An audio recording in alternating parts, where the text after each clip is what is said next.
My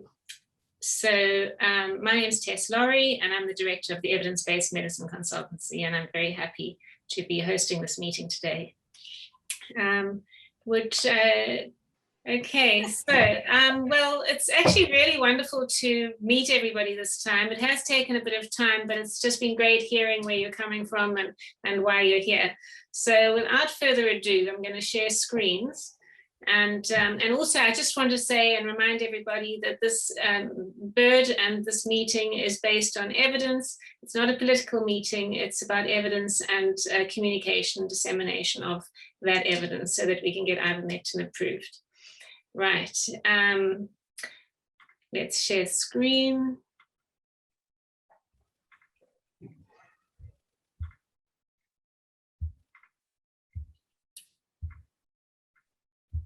Can we see that? Yep. Okay. So I'm going to give everyone an update, and I'll go through it fairly quickly, and then you can ask questions afterwards, perhaps, the things that you want elaboration on. At the last meeting, where we presented the evidence and we came up with a recommendation, the group decision or mandate was that we should our activity should involve communication and dissemination of the information. So what we've been doing is, in terms of disseminating the BIRD proceedings document and recommendation, we've contacted the World Health Organization COVID-19 team. We've emailed them all the documents and the systematic review. We've also contacted the FDA, the NIH, the Canadian regulatory body, the UK Therapeutics Task Force, the Medicines Regulatory, sorry, that's the wrong one, it should be MHRA, Healthcare and Regulatory Agency, the Public Health England, and SAGE. We've, in terms of individuals, a number of individuals are named here that we've sent emails to in the UK and Ireland, but there are many, many others who we have emailed. And lastly, we also have emailed the European Union Commission. We've emailed authorities in Belgium, Ireland, Estonia, Germany, Austria, Finland, Japan, and Switzerland.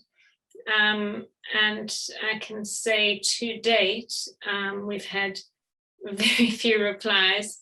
And certainly, if we do get replies, it's kind of a generic kind of unsigned email saying, thank you, we were looking into this, and that's it. Just to be specific, we did get a reply from the FDA to say that they are aware of the evidence and are looking into it. We have received a response from WHO to say that they will be making a recommendation in 2 weeks' time. We have had no response from the NIH.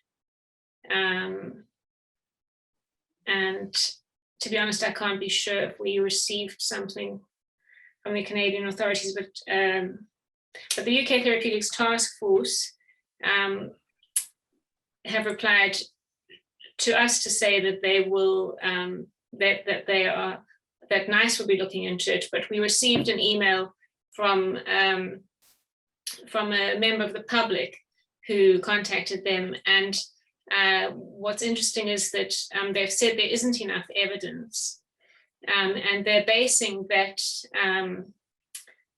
that statement on Dr. Andrew Hill's review, and also concerns around safety on the Merck statement. So we have, this week, and Claire has been spending a lot of time with these emails that contain this, this kind of content, saying there isn't enough evidence. It seems to be a fairly stock standard reply from any UK politician or authority that we do get a reply from. And so, you know, we are, Claire spends a lot of her time responding to these sorts of emails with the evidence, and then we usually don't get a reply. So it's an uphill battle actually disseminating the evidence when there seems to be this absolute determination to stick to either out-of-date evidence or inappropriate evidence. So, okay, so let's carry on. So we've also been doing, as you will know, lots of interviews and communication, and very little in the press still. It's very difficult to get any journalists to write anything about ivermectin. There seems to just be a blanket disinterest in cheap, effective and safe medicines against COVID that will save lives, sadly. Other activities, you'd probably be interested to know what's happened to our systematic review. It was submitted to Lancet Respiratory Medicine in the end, and it was peer reviewed by 4 peer reviewers. It passed the peer review process, but was rejected. And it's on the OSF preprint server, where it's been downloaded many times, which is great. And it's been submitted to another journal. So it's going through its 3rd submission process. Well, in actual fact, yeah, we can call it 3rd submission process, and is currently under review. And we're hoping, I don't know, Andy, have you had any news recently on this submission? I haven't. It's all been very slow. Okay, yeah. So we'll probably have to get together as an author group this week and decide, what we should do, what our next steps with the review will be. And for all intents and purposes, since it's been peer reviewed, what we need is a journal that will say, thank you for this peer review. We've got all the, we can provide them with all the details, and that they will publish it with those, with that knowledge, and not submit it to further peer review, because it's a very exhausting process to keep on submitting, reformatting a paper for a different journal. Having it sent for peer review, you do the revisions, you send it back, and then only to have it rejected and to resubmit it elsewhere when it is a very good review and it's passed a peer review process, by a very rigorous peer review process with a high impact factor journal. So that's that story. The bird evidence is being used to support court cases in South Africa. And this week in South Africa, there was an agreement reached between the health product regulatory body and the African Democratic Party. What is it called? African Christian Democratic Party. Complainants who and now there is ivermectin is allowed to be prescribed and compounded, and I'm sure some of our South African members here today can fill us in a bit more on those details. The other thing that will be of interest to people is that we participated in a submission to the South African Human Rights Commission about ivermectin this past week, and we will be continuing discussions and furthering our and their understanding of the human rights issues around access to ivermectin. In terms of the UK medicines, the MHRA application, I'm going to hand you over to Claire, because she's been working a lot on this these past weeks with the help of Roger Felber and also Chris Street and other volunteers. So Claire, could you fill us in on where we are with the MHRA application? Yeah, sure. So initially, we spent quite a lot of time trying to figure out the correct process to follow in order to submit an application to get authorization in the UK for ivermectin. On top of the regular procedures that are in place to authorize any kind of medicine, with COVID, there's now an added layer of legislation around rapid approval or innovative treatments. So it was really a very complex environment to navigate. We communicated extensively with MHRA, even though their responses were always quite generic in terms of directing us back to their instructions on their webpage and not really helping this along. Now, this is in a context where other medicines and the vaccines included have been approved through a rapid approval process through the different task forces and committees that have been set up specifically for COVID prophylaxis and treatment. And in those situations, the MHRA has specialists embedded in these task forces. So the process gets a different kind of priority than going through the regular route. Anyway, after many weeks of investigating what the best options were, we finally have concluded that the only way to move forward and actually get a result is to hire the support of consultants who specialize in their regulatory system.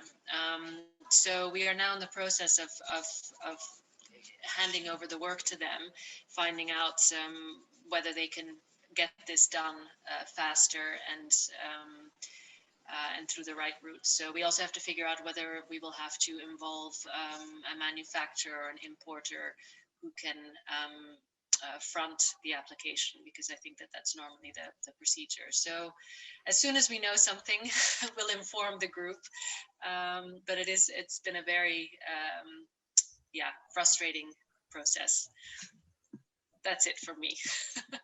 Thanks, Claire. Right. So the other things we've been doing, and I have to again just thank the volunteers. We've had so much for their help. We've been assisting Dr. Chesler, David Chesler, write up his paper on the nursing home care with ivermectin, and also we have some other manuscripts in the pipeline with the help of Edmund Fordham and others.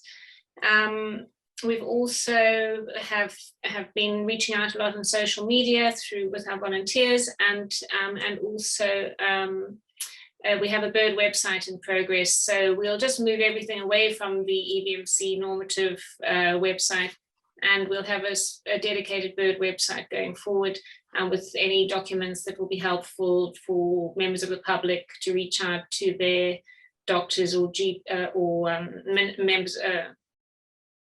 members of parliament and so on. And also that we will put fact sheets and yes, template letters. The other things that we are doing, we have been making active attempts to reach out to UK doctors and to educate them about ivermectin. And this involves holding meetings. We're doing a presentation for Scottish doctors this Friday, and we continue to do those sorts of activities. We also have a documentary on the go, just really documenting this process that we've been going through of the difficulty of getting ivermectin approved, getting a life-saving medicine approved. So the other thing we've had a lot of help with is our crowdfunding webpage. We realized that, originally when I'd taken on this ivermectin initiative, I'd really thought it would just last a couple of weeks and then I'd get back to the usual work. But we've actually had two of us working full-time on this, plus we have Bella helping. And not only Bella, we've got with Edmund, we're a number of volunteers, and it's clear that it's going to take some months more to sort out issues around ivermectin and other COVID-related public health issues. So the crowdfunding initiative is aimed at helping us with our running costs. Ideally, we need more staff, and I will explain what I plan to do in terms of the company, but it will also go towards public education and awareness raising, expert opinion fees, for example, with the regulatory authority, and any legal fees, those sorts of things around ivermectin. We're also developing some clinical trial protocols, and I'll explain one of those to you next. And also other COVID-related public health research. I think there's an obvious need. It's not just ivermectin. It's easy to see now that there are a number of issues that need addressing, for public benefit. And then also other expenses, for example, the MHRA application costs. Just a preliminary discussion with consultants suggests that these may be in the region of £15,000 to £30,000, and also business consultants. Now I'm going to explain to you about this next. With the crowdfunding initiative, I feel it's really important to be very transparent about how that money is spent. And so what I've decided to do is to open a company, which is a community interest company. It's going to be called E-BMC Square. And it's going to be an independent public health company. We'll do research that matters to the public, and the emphasis will be on first do no harm. And this is the direction I want to take the company. And I will be looking for funding going forward that's basically not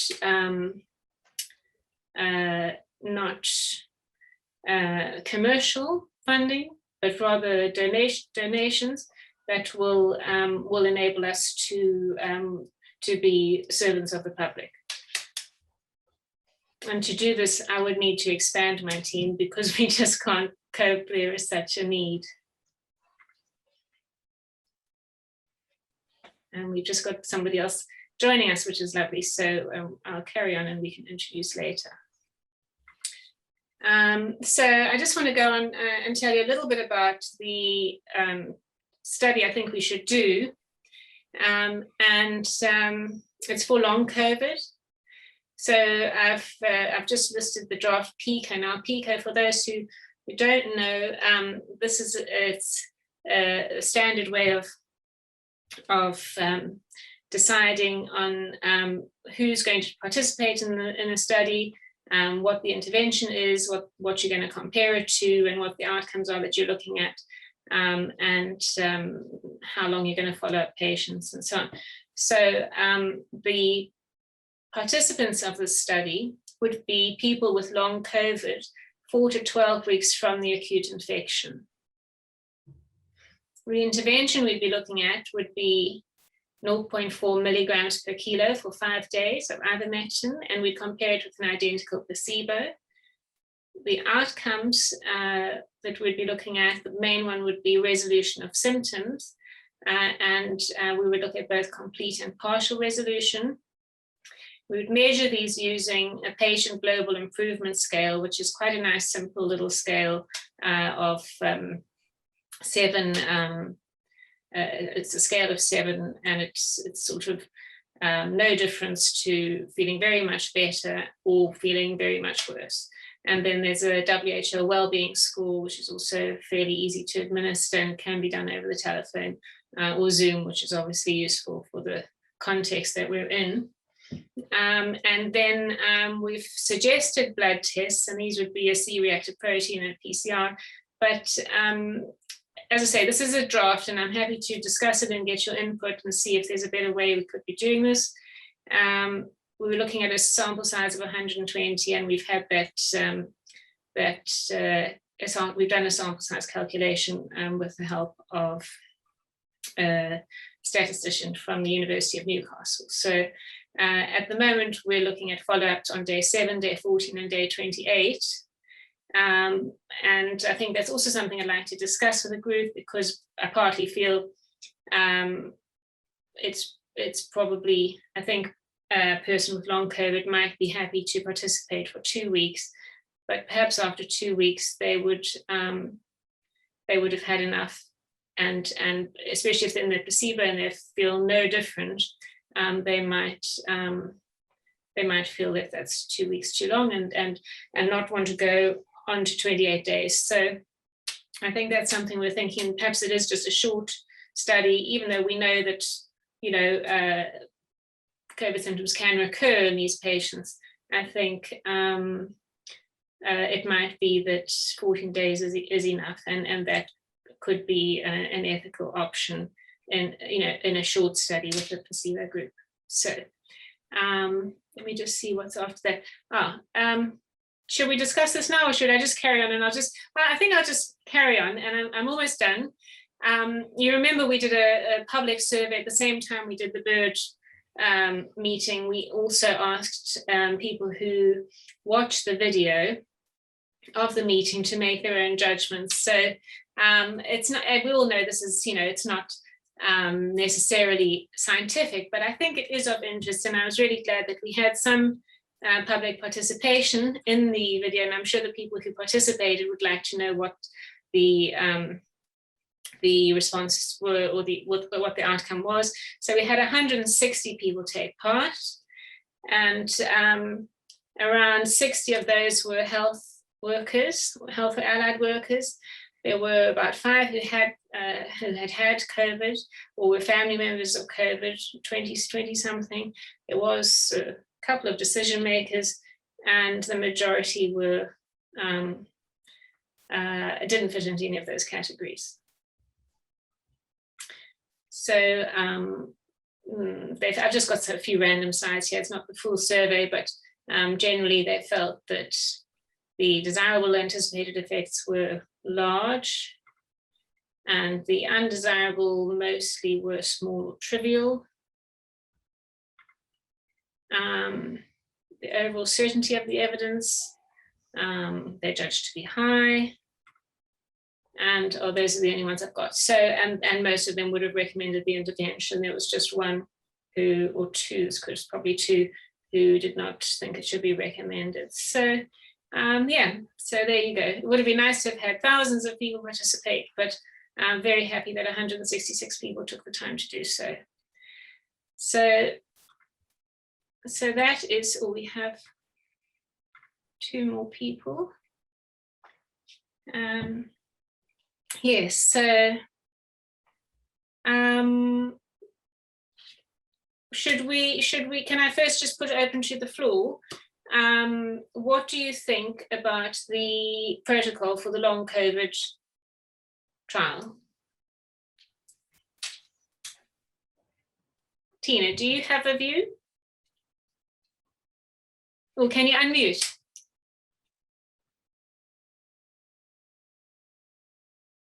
There we go.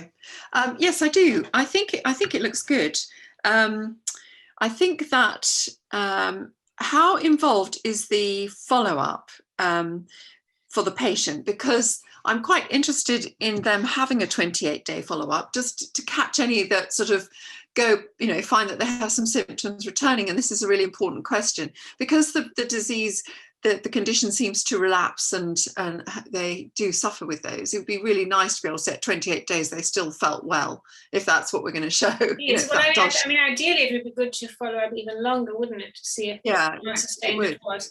But my concern is just for those people who receive a placebo, that you don't necessarily want them to have to wait a whole month, for their final follow-up before they have the option of having an active treatment. So one could do a crossover, and then after 2 weeks, if they have one wouldn't necessarily have to unblind them, I don't think. You could just say, if there was no improvement after 2 weeks, they would get an active treatment. So they'd get Ivermectin then for 5 days. So that would be one way of doing it. Can I say something? Yes. is not actually in answer to your question, Tessa. But can I say something which I think is relevant to everything that's being talked about, or would you rather? I think there might be a couple of doctors who do have something they'd like to say in this relation. So, Rog, can I come back to you? I see there's a couple of hands up. So, Majil, do you want to say something? Can you unmute? Hi, yes, thanks. Yeah, I was lucky enough to had a chat about this protocol, I think, yesterday, and I think it looks really good. And I think it'll tell us useful information. I've been following up all my patients at 6 weeks. So I've got quite a lot of personal experience, and I think there's been some published studies about it. And I think some of the talk is kind of overestimated how many people have severe symptoms at kind of 4 to 6 weeks. So in my experience, the majority of patients actually have quite mild symptoms at 4 to 6 weeks. And it's not going to be that easy to show an effect. And I also think kind of lifestyle advice interventions seem to make a big difference. So it's going to be a little bit difficult to account for that, because essentially people who go back to exerting themselves and go back to their long distance running or cycling, they get post-exertional fatigue. And the people who kind of really pace themselves and take it easily actually seem to do quite well. And that's in my experience with COVID, but also in my experience in post-infectious fatigue over the last 10 years that I've been seeing these kind of patients. So I think it's going to be a bit trickier to show, and I think probably do need to follow up for a longer period of time. I personally are quite comfortable for the placebo arm to stay there. There may be an option that they want to drop out if their symptoms are terrible and just take it, but I don't see that being as a big a problem as you're anticipating. Okay, great. Thank you for that. Michael, I see your hand is up too. Michael McConville. Yeah, just very briefly. I personally don't think the measurement criteria, I think it's a weak point. It's too weak. It's too easy to attack. I noticed that one of the participants was an occupational therapist, and I do think that there should be a much more detailed. I know that's hassle, and I know it's not as easy as just ticking a box. And I would suggest perhaps that you contact, I don't know his name, the gentleman who did the Zoe app. Okay, you're aware of that? That would be very helpful if you. Are you talking about? Was it Mark Bradley? I can't remember. I think that's his name, and he was getting people to upload their own information, and and it turned out to be very effective as a track and trace mechanism because it was voluntary, and people trusted him, and he has his own YouTube channel. He's a very interesting guy to listen to. And I think that he would be very interested in developing, with the help of occupational therapists, a much more detailed, criteria for improvement. I can also say in my own case, I'm absolutely convinced that I was infected twice, because the first time I had systemic symptoms, and the second time I had only innate immune system. I basically blew air for two months. Couldn't hear anything, and I just assumed that's what it was, and went away after about 3 or 4 months. So there's some of these things that are, I think, if the more evidence that you have, the more detailed and structured, and particularly the way that OTs do structure. I find the OT reports the best ones that I ever get about any patient. That if you could combine those two people, it might help you. Okay, great. Thanks very much for that input. Thank you. Thank you. Can I just say something, Tess? Yes.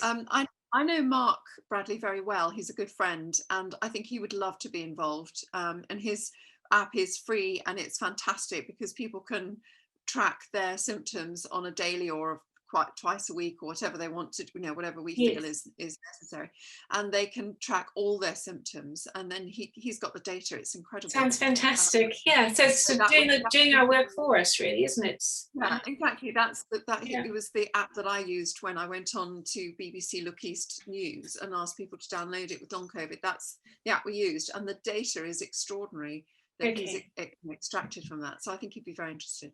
Okay, that's wonderful. Thanks very much. Okay, so if does anyone else have anything to say about possible trial of long COVID, or shall we move on then? Roger, would you like to?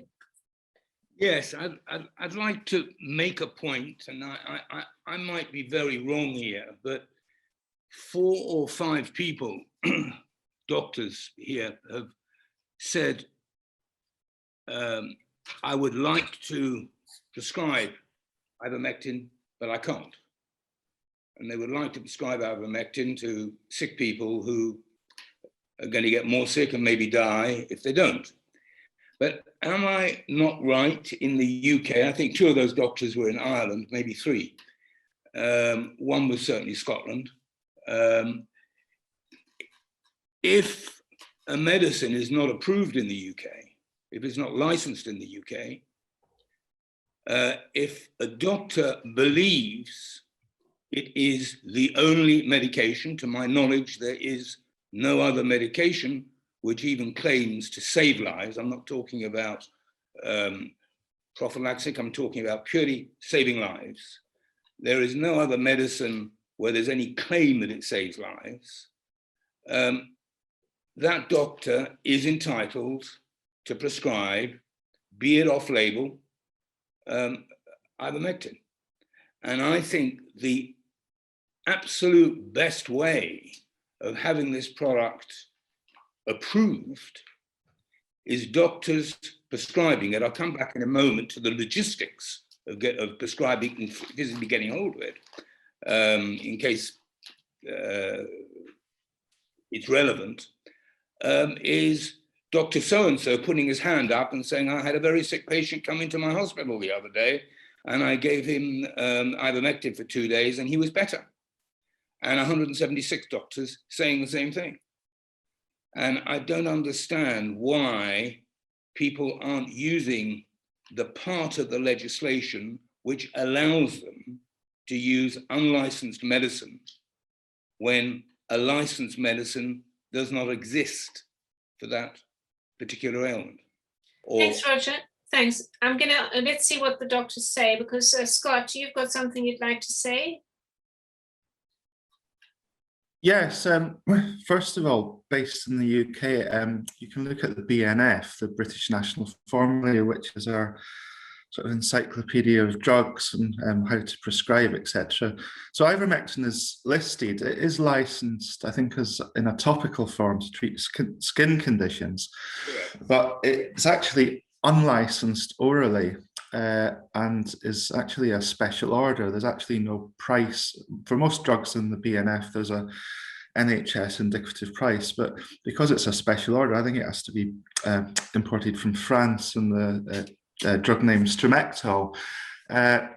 I say it is unlicensed actually for any condition orally, and certainly not COVID-19. So it's difficult to obtain as well for that reason, and most doctors are not going to prescribe it as it's not part of any clinical guidelines. I could prescribe ivermectin, but the pharmacy probably doesn't have any in stock, and the pharmacist is probably going to question why I'm prescribing that medication. Just going on to being able to prescribe medications off license, I just wanted to quote the World Medical Association Declaration of Helsinki,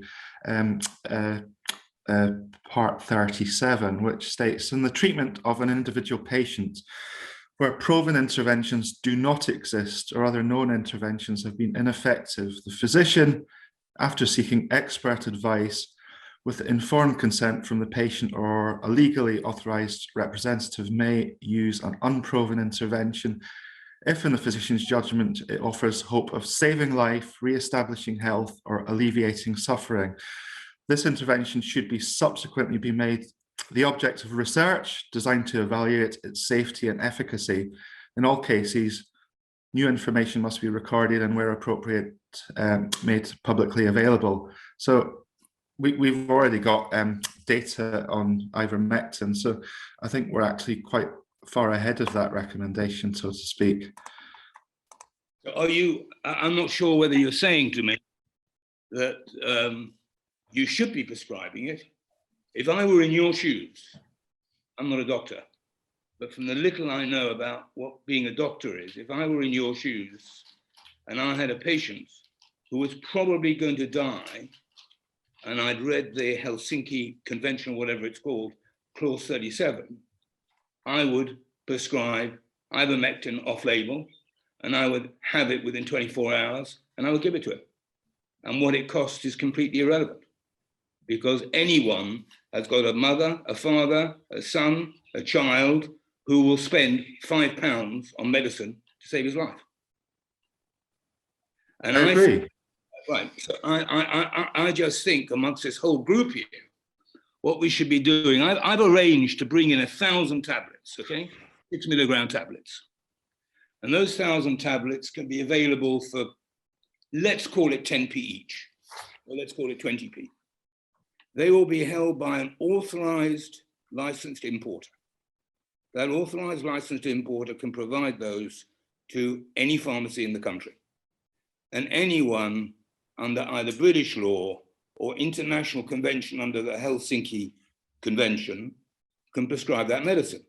And the sooner British doctors, or not UK doctors, prescribe it, become aware or create, and I'm trying to create it, the logistics of having it available and actually putting it in people's mouths, saving their lives. And I can't remember if it was either Bernstein or not who talked at the very beginning about patients who he had prescribed to, because in his country, I can't remember if it was Canada or the United States, he was maybe doing it off-label.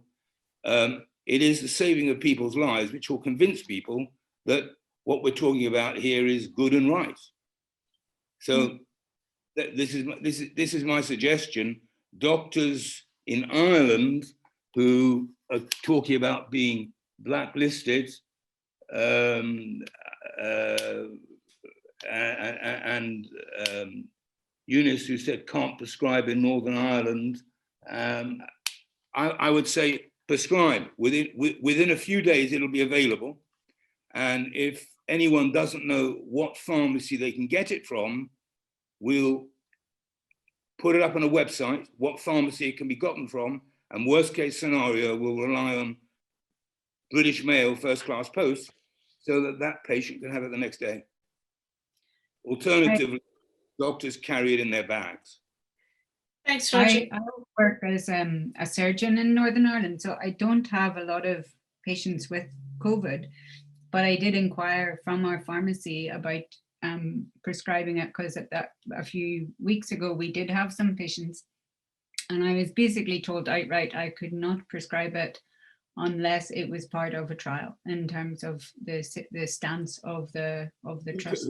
Who told you that? A pharmacist? Yeah, the senior pharmacist in the answer to that senior pharmacist is you're wrong.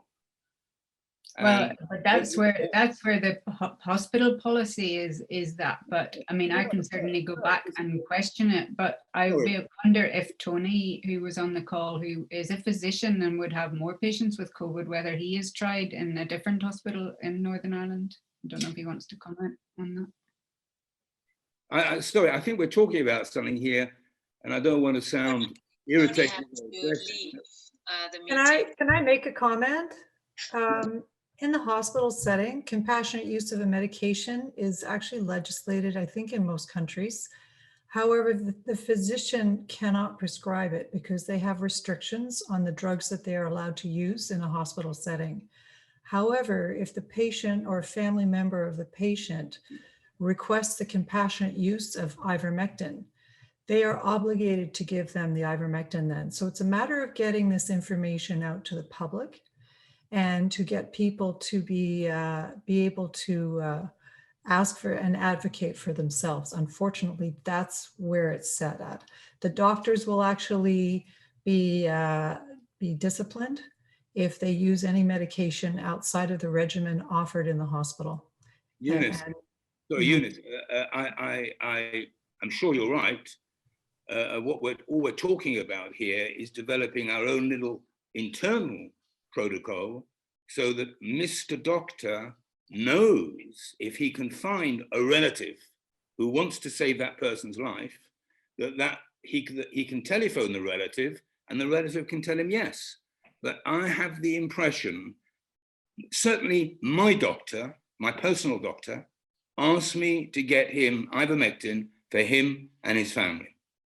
And it wasn't until I explained to him what the law was that he realized he didn't need my intervention. In the event, I got him the medicine and he's given it to his family. And I think that doctors generally don't know what they can do. And that we can do a lot by putting something on our website. So doctor seeing patient, patient dying, doctor saying to patient, would you like not to die? Yes. Do you have a relative? Yes. Here's my mobile phone. Will you please tell the relative that I can give you ivermectin? Okay, you're right. I agree with you that, however, part of the biggest pushback is not just the pharmaceutical companies, it's doctors, because a lot of them are not following the science. They're listening to what they're told. And this has pervasively been going on for decades, but we just haven't been challenged like we are now. The pharmaceutical companies come into the offices, say, here's a new medicine, try it out. It does this, this, and this. Oh, thanks, good, I'll try it. The hospitals say this works best. Yeah, that's great, we'll do it. So everybody's trying their best, but they're not scientists, you know, in the pure form that we're all trying to pull together here and actually get to the core of the science and say, hey, this works. So it really is about getting it out to the patients, because they may be with, I would say probably 90% of the doctors that work in the hospitals believe in the regimens they have and really think there's nothing else there. So we have to get this information out to the public so that they can demand what they want. We do need to get it to the physicians too. We want them to, that would be great if they were the leaders in bringing this forward. We can't do it. Thanks, We can't do it. We're not. Sorry, thanks, Jennifer. There we have another hand up. Majul, could you give us your input? Hi, yeah, no, I think this is a great question and point. So I've got a few things to say on it as a doctor working in Scotland who specialises in infectious diseases. And I think this will be true for the United Kingdom, even though it is obviously devolved health in the United Kingdom. But you're absolutely right. Doctors can prescribe ivermectin, and I have prescribed ivermectin, and patients have received ivermectin under my care. And ivermectin is used as antiparasitic, but it's not licensed for that in the UK, but we do that all the time. So, and we've also prescribed remdesivir and tocilizumab even before the trial results were available, with special local policies to basically do a risk-benefit analysis on a case-by-case basis. So that's absolutely right. And most doctors are ignorant of this, so we can do this. But in practice, it's difficult because the patients I've prescribed it for, and people might not be familiar with this, that there is a protocol that says that if you've been exposed to strongyloides by spending time in tropical countries in high-risk areas, then you should get ivermectin before you get dexamethasone and tocilizumab, which are immunosuppressive therapies that are used for COVID, which are now recommended. So there are treatments for COVID that do save lives because they've come from the recovery trial, but they're immunosuppressants for people on oxygen with severe COVID. It is a bizarre situation that I can give it in that situation, and most of my colleagues would support that, and there's a written guideline to say that that's a sensible thing to do. But if I start prescribing it in a situation where none of my colleagues thinks this is a sensible thing to do, there is no written guideline. I've discussed it with the NPS defense unit, and I think the advice that they gave me was wrong, and I'm going to rediscuss it in writing. And I quoted the Helsinki Declaration, but they said it doesn't matter whether you turn out to be right. If all of your colleagues think what you're doing is wrong, they are able to discipline you. And I guess put it into my personal context, and for other reasons why doctors might be reluctant. I mean, I personally experience a lot of bullying and bias and discriminatory behavior where I work day to day, just doing my normal job, doing uncontroversial things. But as soon as you do something slightly controversial, that puts a whole magnifying glass on everything you do. And it leads to people basically, criticizing you or finding fault.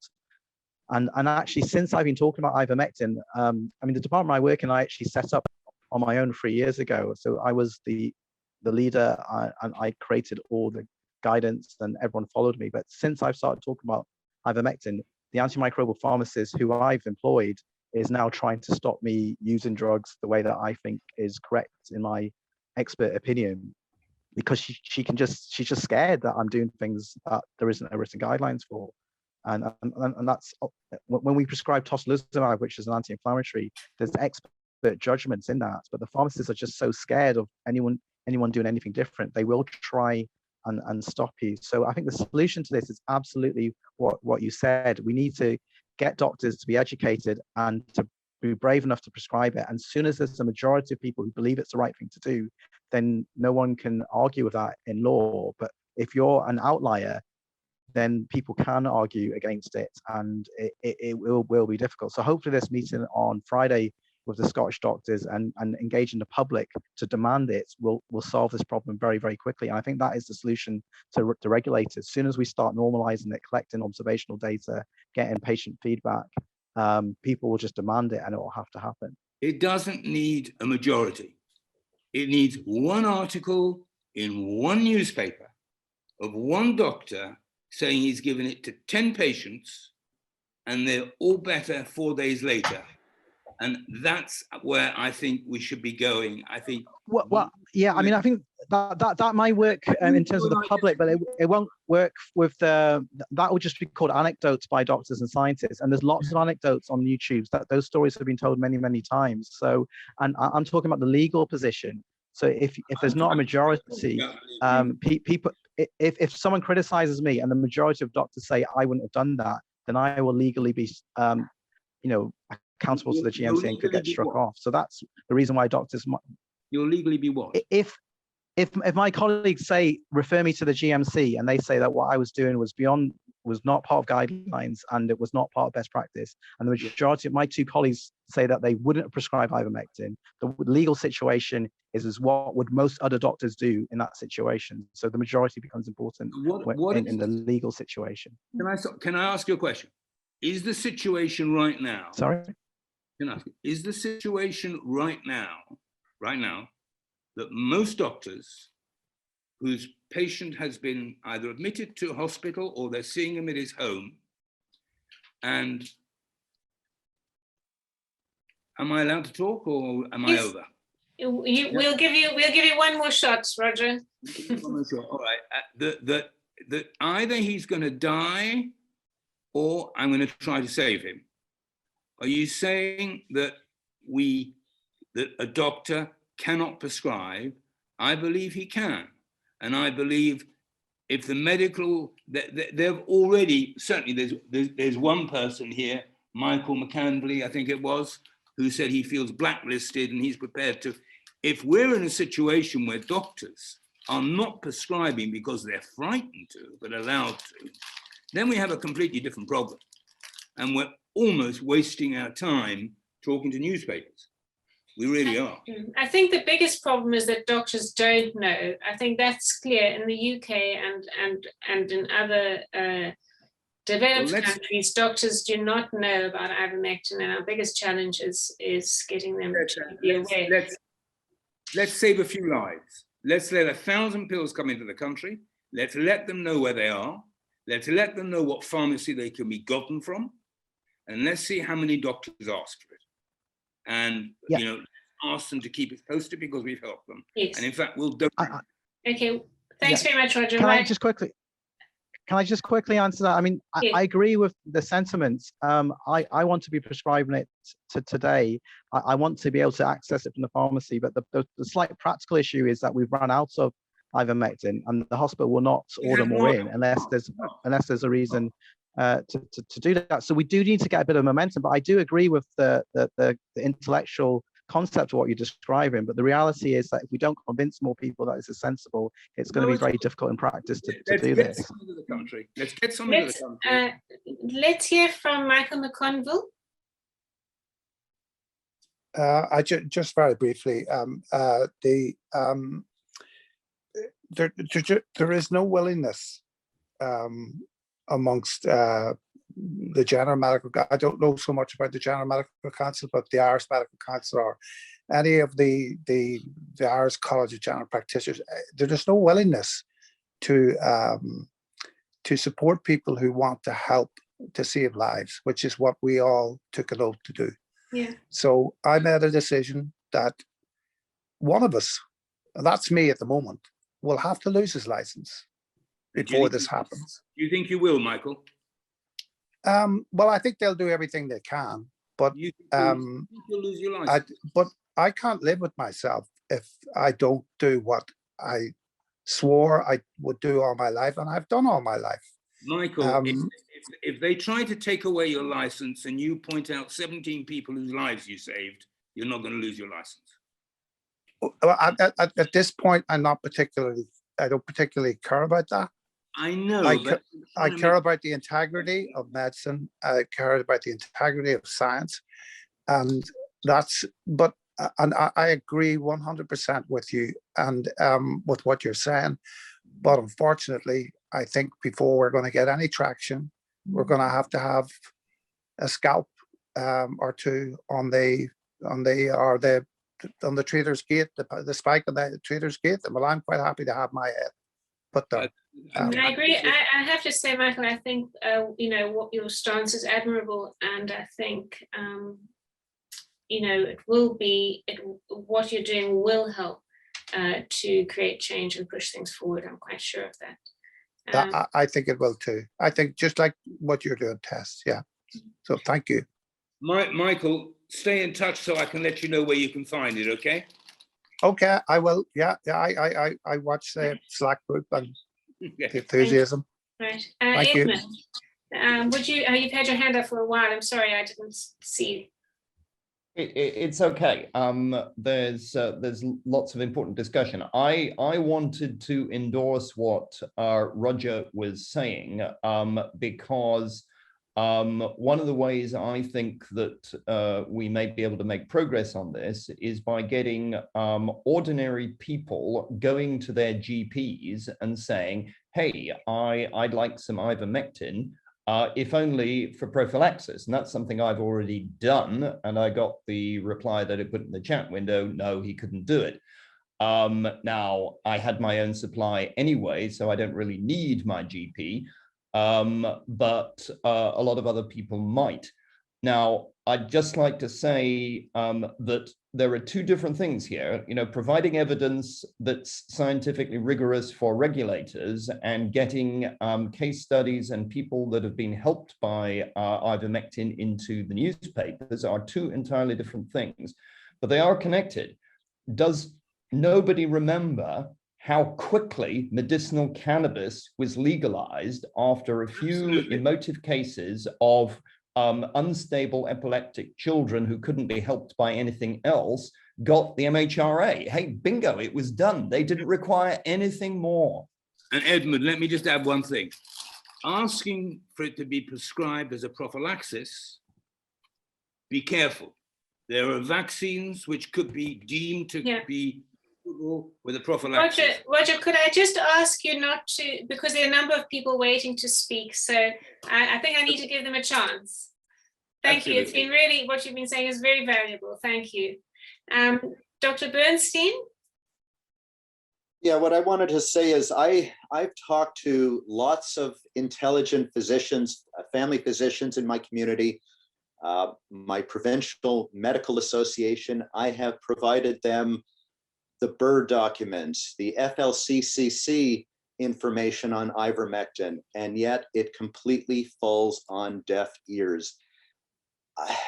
I think that unless we get a recommendation from the top up, so we're talking the WHO, the NIH, Health Canada, the FDA, who are all saying negative things or neutral things right now, the average physician is not going to be listening. They are not, they're following the mainstream, which is very different than what we know. We follow the science, but most people are not interested. So, I feel I'm, talking to a wall when I'm talking to my colleagues, and they are letting their patients die. They're reporting they've just had another death. And I'm saying, hey, why aren't you trying to help them?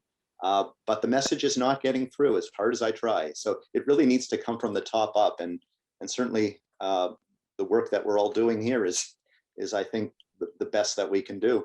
Thanks very much. I've just seen a point raised by Morimasa Yagisawa on the chat, saying that Merck limits the sale of Stromectol in Japan. So that, and in fact, so as a consequence, doctors are not able to prescribe it as off-label use. It sounds like there isn't enough. Majul, you were talking about then your pharmacy not running out of, is it Stromectol that you use here too? And do you think there is a shortage of Stromectol in this country? Is it a Merck product that you are using? I'm not actually sure which product it is. I can find that out on Monday. But essentially, we normally have enough doses for 1 or 2 patients to treat tropical parasite infections, and they just order in as and when required. And they told me that actually there's a supply issue, and that they're probably going to have to order it in from New Zealand, is what they told me. So I don't think that's our normal supply. So there definitely is a supply issue. We do need a big stock in the UK, and that can happen. So I would like to actually just go on to one of our new members here, and that's Manfred Hoffler. Manfred, you mentioned you had been looking into suppliers in Europe. Could you give us a little summary of what you found? Well, thank you. I actually have followed a different approach because I'm not a physician. So I thought as a public, a normal person, you can approach the parliament. So I've approached the several members of the opposition, members of the federal parliament, to get an official statement on the ivermectin. And I have forwarded the official statement to you. And it was basically from 2 queries by members of the parliament. Was the same answer by the government, was there's not enough evidence. And so it looks like they're going to wait until a recommendation from the WHO comes. So, but in Germany, the situation is different from the UK, because ivermectin can be prescribed, but only for scabies and not for these treatments, but not for COVID. So it has to be repurposed. And as far as I understood, the regulations in Germany are, you primarily need a company that is putting that repurposing forward.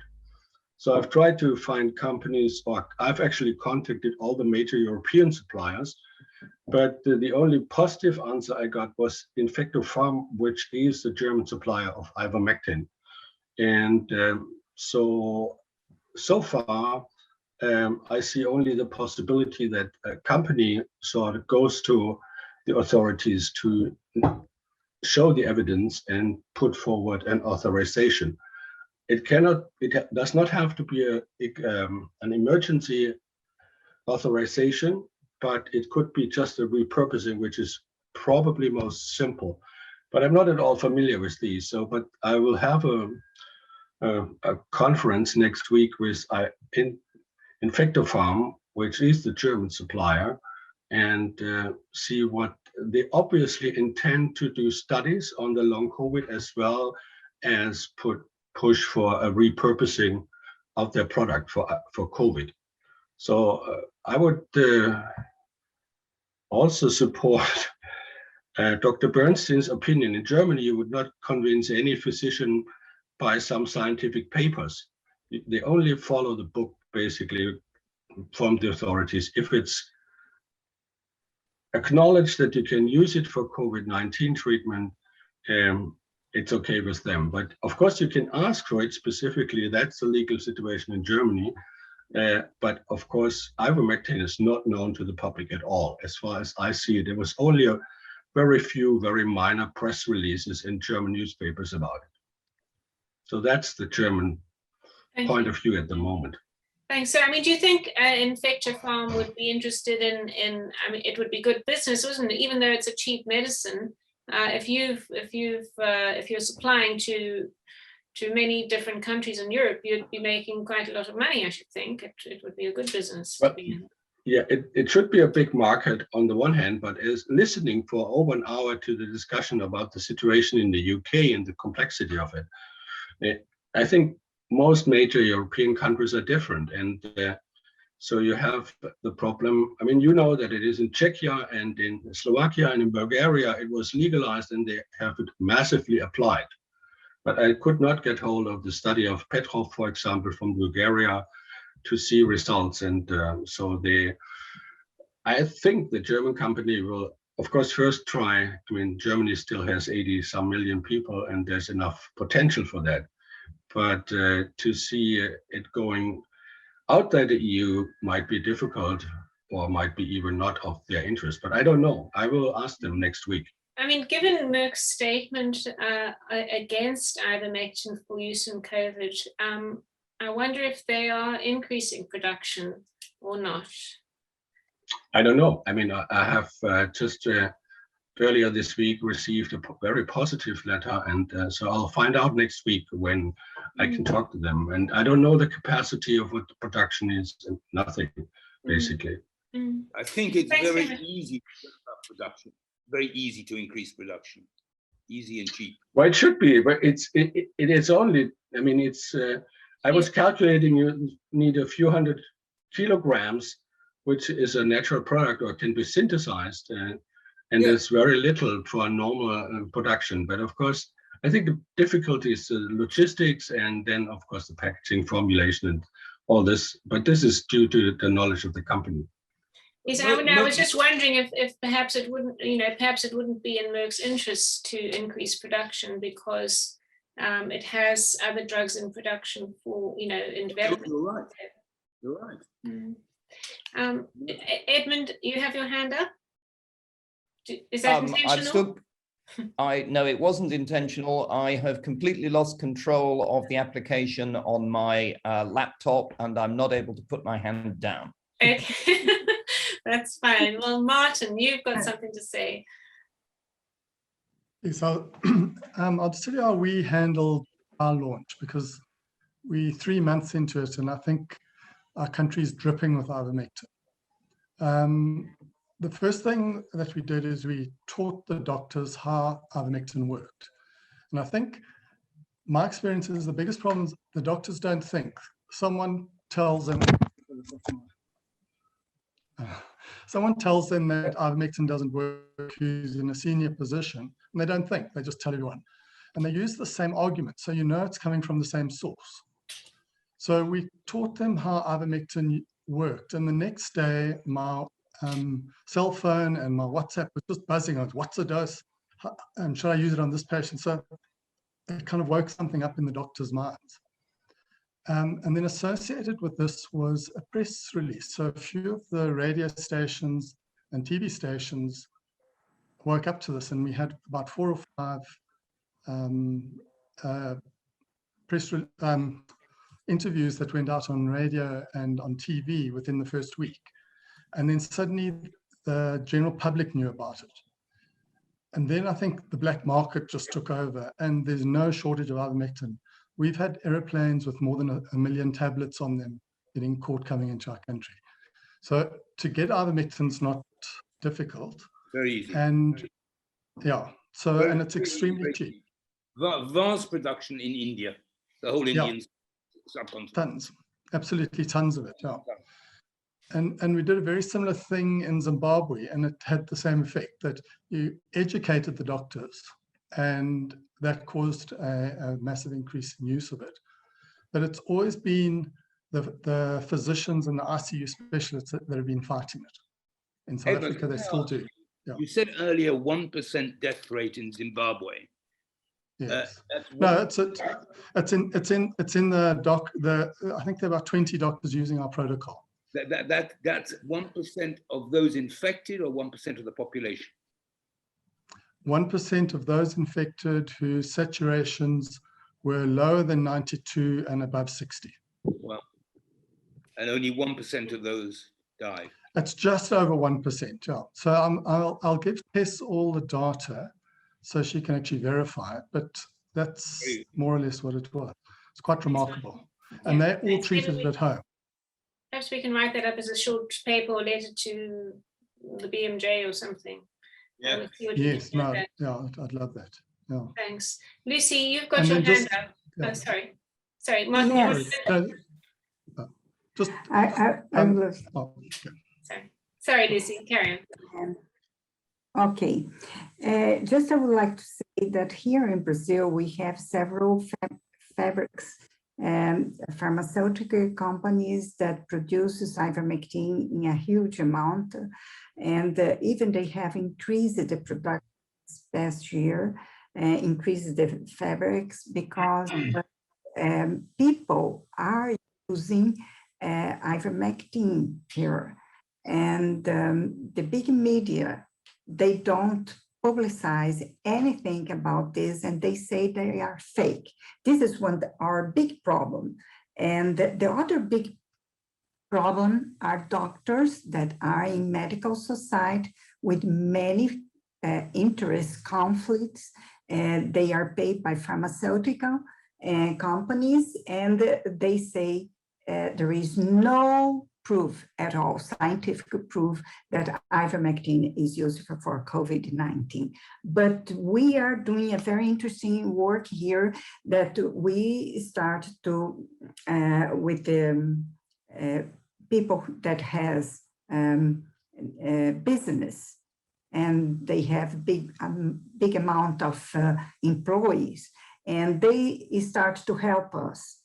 And they pay now for our suits. We are starting Monday, 21 suits against these people that say there is no proof. They have to prove now that that's true. You understand? And it's very well done. We contract a big lawyers office. I think we are starting to change the role. Up to now, these people have all the attention, but as soon we can suit and gain and be successful, I think we can change the whole point. But the very important thing for everyone to know is very cheap ivermectin here in Brazil. For 4 tablets is about $2.50. You understand? Maybe even less in some place, but it's very, very cheap. And probably we have a condition to supply many other countries with these fabrics. Okay. Thanks for that information. Actually, just talking about lawsuits, Colleen, are you able to give us an update on the lawsuits in South Africa? Because their doctors are taking the regulatory body or the government to court, aren't they, for access to ivermectin? Yes. There are several parties that together are taking the regulatory authority and the Minister of Health to court. And this has come after since December, where our regulatory authority said that ivermectin was banned and it could cause death. And we've been on a mission to say that there's a lot of misinformation, there's a lot of research. In this week, the regulatory authority registered an ivermectin medication, a topical ointment, which now means that doctors can prescribe the drug as an off-label drug. So there was a lot of pussyfooting happening around January, where they gave us Section 21 approval, which was tied up in red tape and was impractical. But this week, we've had this drug registered. There are just some last bits that need to be tied up, and I think all the court actions will be withdrawn in the next week. But it looks as though we've made some progress from December the 22nd, when they said it's banned and it kills people. So, and how we've done it is, as Martin has said, we've been in the public eye, we've been on TV, we've been in the newspapers, we've been listening to doctors, specialists, our country's heroes saying that it doesn't work and coming straight back at them with the research. So it's been a lot of effort, but it's taken under 3 months for us to win the battle.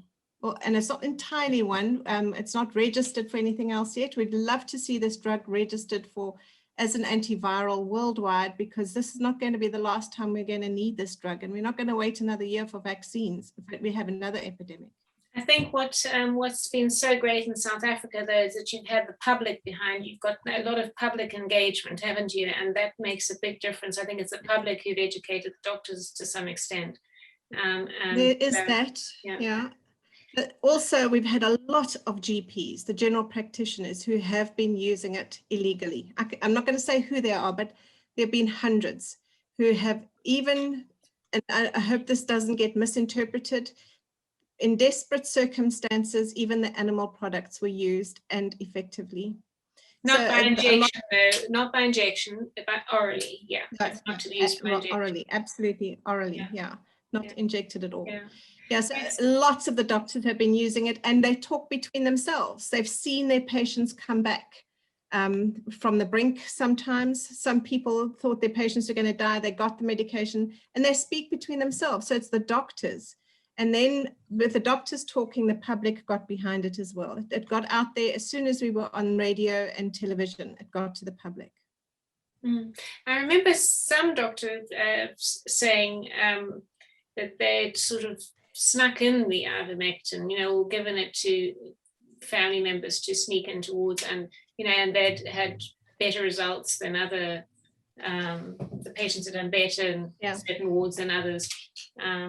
So yeah, there's some religious people who would put it into a little bottle and ask the staff to rub it on the patients as a magic potion before they died, and they had that turn around. Others who were receiving a little tubs of yogurt regularly with the ivermectin inside, and they had SATs of 50 and came out of hospital within a week. There are lots of those. Lots of lovely anecdotal stuff. Lots, but we can't be open about. Exactly. Well, we have the evidence, so we can talk about the anecdotes because they are really, really interesting. So, we've always coming up for 4 o'clock here in the UK. We've been in this meeting for 2 hours, and it seems to have flown by. I just want to say, is there anyone who they've had something that burning issue they're wanting to discuss and we haven't had a chance? Otherwise, I will close the meeting. Is there anyone who wants to have a last say? Tess, could I just say one thing, please? Yes. Tess, one of the things that I think is happening here, and it was I forget who raised the point. It was Scott. Scott raised the point about the fact that under an emergency use for the vaccines, that couldn't be granted unless if there was a therapeutic available. I think what a lot of people seem to be doing, and I'm seeing this in discussion, not just here, but in a lot of other places, including on social media. I think people are not looking at the other alternative, which I have actually just posted in the chat, but that's lobbying for a change in legislation. If the legislation provided for the vaccine and ivermectin to run side by side, that's a simple change in legislation that could change things overnight. That's another thing that I think needs to be considered. That's a really interesting point. Thank you. I'm sorry. I don't understand that. How would legislation? How would a change in how would the legislature get involved in discussing ivermectin? Well, this is the thing. It's actually getting the relevant people involved. And we know how difficult it is to get MPs involved in this. But the MPs, basically, we have a situation where in order to have an emergency use for the vaccines, there has not to be another therapeutic that can provide the same effect. Now, that's down to the legislation. If that legislation dictating that situation was changed so that you could have the vaccine still rolled out as an option, but you could also have a therapeutic even that may be more effective than the vaccine, made available too. In other words, the two run side by side. It's a win-win. We save more lives because we've got vaccines for those that want them. We've got you got me. The trouble is, in order to get space in the legislation system, that wouldn't be heard or listened to for, you know, at least a year. You know, it would be, and for members of parliament to understand what we're talking about here, or even to interest them in it, in something that's going to happen in probably 1.5 years' time. Well, you know. possibly. The only thing I would say is we could possibly, I'm not saying it's going to be easy, but we have a situation at the moment where the members of parliament seem to be able to rush through changes in legislation almost in a matter of hours. Only when they want to, they can prorogue. Yeah, thanks. I think it's a very interesting point. So we are trying to close now, and there are a couple of other people who want to have a last say. So Linda, you had your hand up. Yeah, it's a bit of a naive question, I guess, because I'm not in the field, but I was just having this thought. I mean, obviously the first priority is to get this drug out there so that people can access it and so that we can end this horrible situation. So what would it take, or would GPs be more inclined to use or to prescribe this drug if it was part of a trial? If we naively speaking, declared it a trial and just, you know, just produce a large amount of ivermectin and just sending it out to the GPs and saying you can sign up to the trial, you can sign your patients up if you know, and they just have to provide the data, and this would give us more data as well. Well, we would have to register a trial protocol and go through an ethics committee and so on. So there's a procedure, and I mean, what one could do is one could register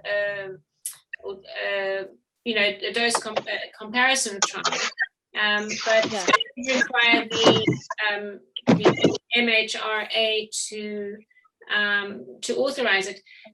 Actually, on that note, one thing I haven't mentioned is we've recently learned that MRHA authorized a trial on ivermectin last year, I think as early as March, and it was conducted from September going forward.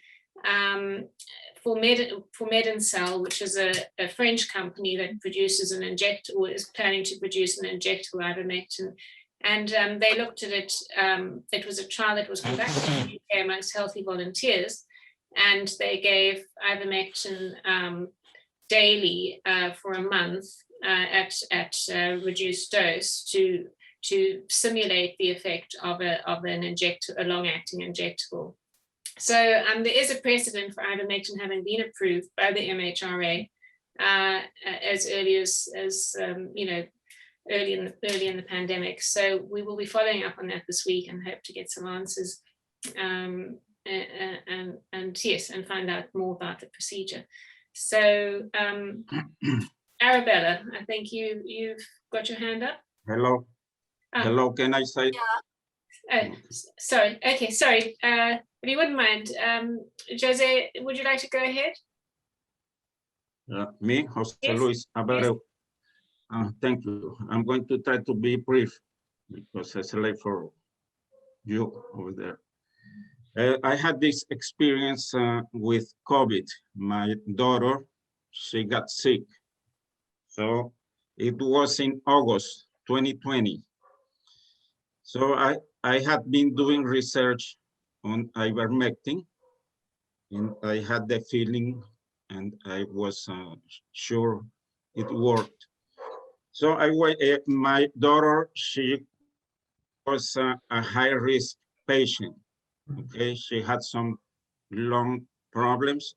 So I took her to the doctor, but the doctor, he didn't know about ivermectin. I'm talking about August 2020, in the beginning of August. So he didn't know about this, and he was afraid of prescribing ivermectin. So I think one of the factors that we have to consider is fear. They are scared to prescribe. They don't feel sure, because the information they get I'm talking about my experience here. The information they get is from the pharmaceutical companies, okay? So they mostly they don't do research like when we researchers. This is something that we do daily. Mm. So the way that I had, my way to convince the doctor was by educating the doctor. I had to get the evidence. I had to print information. I took it to the doctor. We became friends, and I was the one teaching the doctor.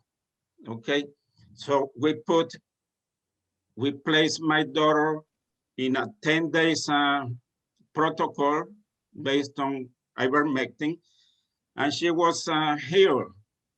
I mean, she transited with the disease very in a controlled way. She didn't get severe symptoms. So what I'm saying here is I agree with what Dr. Hibbert said earlier.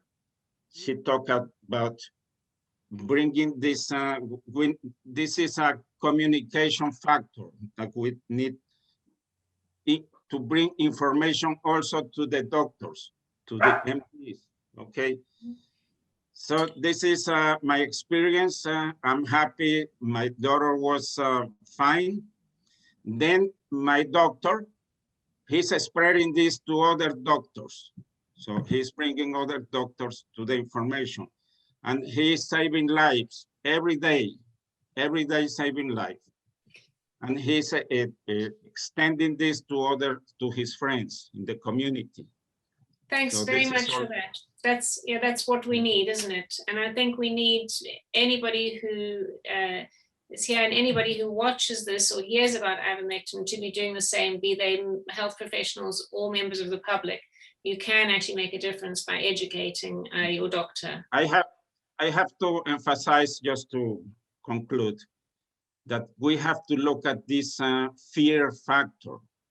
Mm. I mean, fear is an instrument, you know, is to. There certainly has been a lot of fear, you know, Yes. being disseminated, and I agree. It would be good to change that. Arabella, would you like to be the last one? Yeah, thank you. My feeling is that as a prescribing GP in this country, there are so many barriers to prescribing it. I have no experience of prescribing ivermectin orally for any condition. So I'm, you know, in the UK, you're starting from a really low base. In addition to that, I was really interested to hear what my colleague in Glasgow said about the legislation around it, about if your colleagues think you're wrong, then that's enough reason for you to be struck off. I mean, what Michael's doing is extraordinary, but it's no good if everybody gets struck off because we don't move this forward. So what I would like to see from the Bird Group is, first of all, a mandate around a treatment protocol that's evidence-based, so that if there are doctors who are prepared to look above the parapet, they have confidence that there is a protocol that has a structure around it. The second thing is I would like them to galvanize a database of doctors who are interested, who would be willing to consider prescribing it if there were a template or a treatment protocol that would that was evidence-based. I would also like there to be some legal support, or what's it called, the MDU intel and support to help. Yes, exactly. Yeah, we need some clarification from the medical defense. Definitely, because at the minute we're all in the position that my colleagues do not agree with me, but if I knew there was 10 other doctors in the UK, then I could say, actually, I have evidence that there are other doctors who do agree with me. So that legislative barrier then is reduced, because we cannot expect doctors to just put their neck on the line for something without any protection. It's completely unfair, and it creates a battle that is going to end up losing people, both literally because people are going to die, and metaphorically because people will not join you. And I'm a convert, and I'm too scared to prescribe it. and I have not prescribed it yet. I have only given it to my family, and I am a convert. So if I am in a position of not feeling comfortable prescribing it, you're not going to get other people. And I've had this conversation with people since July last year. Thanks, Arabella. Yeah, we are facing. Can I ask one last question? How many doctors do you think we would need, seriously, as a group that maybe we can find there's loads of evidence that it works. Tess has got it all. It can all be put on the website, I guess, the new website when it's there. And how many doctors do we need? 50, 100 to say they believe it? I don't think you'd need that many, actually, to be honest. I think a trial would be a really good way of recruiting people, because that's a supportive way of getting people interested and finding out who these people are. We could get the trial on a website in days. I mean, trials of thousands. Well, no, it's got to be legitimate. It takes time to do that. It takes quite a long time to run trials. So I think trials are not the way to go at the moment. Look, I think let us leave that with us. We will look at what we can do from the medical defense point of view, and also in terms of educating, because we are having some meetings in the upcoming weeks. Unfortunately, as we know, people are dying unnecessarily every day, and we have limited resources in our company, so, and amongst volunteers. So we will do our best, but hopefully people watching and hearing and reading our evidence will also start spreading the news and disseminating. We just have to keep on going. I think it was Hector Cavallo who said the other day at the meeting, and I'm not sure if it was after the mics had been turned off, but he said only some parts of the world are experiencing a pandemic, and I think this is true, because in the countries where they are using it, death rates are very low from COVID. Yes. What about the clinical trials that you have several thousands of people? Is posting that on a website? We have the evidence, Roger, and we'll put it on the Bird website. But it's, you can take a horse to water, but you can't make it drink. We can put all the evidence in front of everybody. We can't make them read it. But we can hope that with public education and with all the volunteers helping us with social media, we can get the message out, and it needs to become a national responsibility to save lives, and possibly not just a doctor's responsibility to save lives. So anybody who hears this information should be doing their bit to help save lives. Annabella, fear and ignorance are the enemy in this situation. Annabella was concerned about the lack of evidence. Did she maybe not know that there is evidence of, well over 10,000 people in clinical? No, Roger, I am not in any doubt about the evidence. I'm not in any doubt about the evidence. Okay. Right, I'm going to close the meeting now, and I just want to say thanks very much to everybody for participating. If you're interested, we can have another meeting in a month's time, although I'd hope that by then the World Health Organization has approved ivermectin, and everybody and the governments are using it. So let's hope and pray. May I just interject just very briefly? It's just really with regard to the proposals for a trial run under the Bird Group. We do, of course, need to be aware that that's going to create a delay that might not otherwise occur. Yes, we're not conducting a trial. Well, the only trial that we are looking at is a long COVID trial. We're not looking at, and that will be run through university and the NHS. So it's not something that, we are not taking on any trials in acute COVID. Okay, no problem.